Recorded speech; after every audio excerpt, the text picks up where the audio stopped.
In light of Freddie's recent discovery, here's a 2-minute history of the connections between the village of Ambridge and the continent of Africa.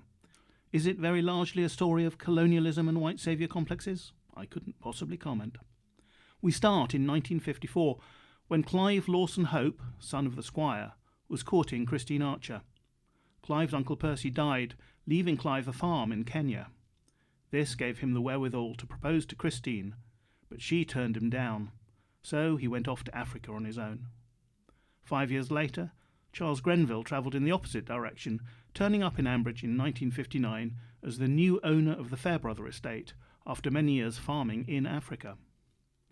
Another arrival from Africa was Marjorie Antrobus, who settled in Wortley Cross in the early 1980s after the death of her husband Teddy in Kenya.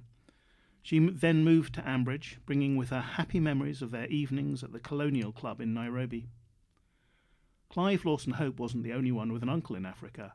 Nigel Pargeter's Uncle Clarence had a farm in Zimbabwe, whence Nigel was packed off in the mid-1980s following one too many drunken escapades with Shula and Elizabeth. The adventure was not a success, and it wasn't long before he was back in Ambridge, albeit rambling on about how, once it gets into your blood, the red dust of Africa never leaves you.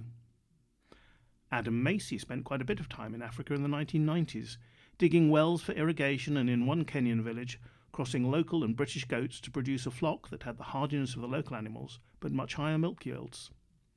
And then there's Adam's sister Kate. Her first visit to Africa came shortly after the birth of Phoebe, when she disappeared off to Morocco with her daughter to find herself. She returned a month later after Phoebe found gastroenteritis instead.